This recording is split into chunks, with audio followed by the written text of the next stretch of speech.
நாங்கள் திருப்பத்தூர் மாவட்டம்லேருந்து வரோம், ஆம்பூர்.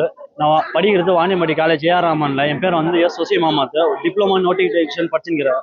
அதுக்கு வந்து பேலன்ஸ் ஃபீஸ் வந்து 7,000 கேக்குது. அது 7,000 கட்டினா தான் இதில் தேர்தலில் அறிவித்தப்படி சொல்கிறாங்க எக்ஸாமில்.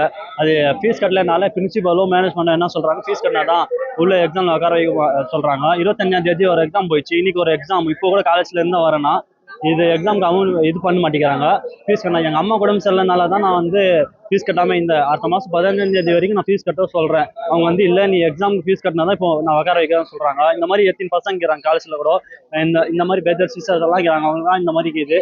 என் ஃபியூச்சர் கூட பாதிப்படுறது இதில். இப்போ எக்ஸாம் எழுதுனா என் ஃபியூச்சரில் தான் பாதிப்பு. படிப்பு கூட ஒரு வருஷம் படிப்பு போயிடுச்சு. இப்போ இது வச்சு கூட அவங்க எதனா ஒரு செய்யலாம். இல்லை இப்போ இது பண்ணிட்டாக்கா இன்னும் ஒரு வருஷம் கோர்ஸ்க்கு இது இருந்து அது கூட நான் கம்ப்ளீட் பண்ணணும். இப்போ இது ஒரு வருஷம் கோர்ஸ் கம்ப்ளீட் பண்ணால் தான் என்னால் முடியும் இது ஆகிறதுக்கு. டிப்ளமா நோட்டிஃபிகேஷன் முடிக்கணும்னா இப்போ இதுலேருந்து எதுவும் எனக்கு பாதிப்பு வரக்கூடாது. இப்போ வந்து தேர்தல் எழுதுறதுக்கு அமைதி தான்.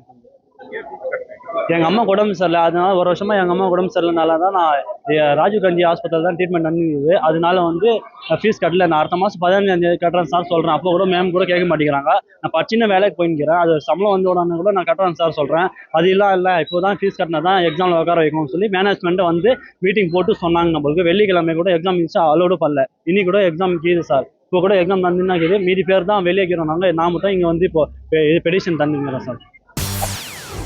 செய்திகளை உடனுக்குடன் தெரிந்து கொள்ள உடனே சப்ஸ்கிரைப் பண்ணுங்க.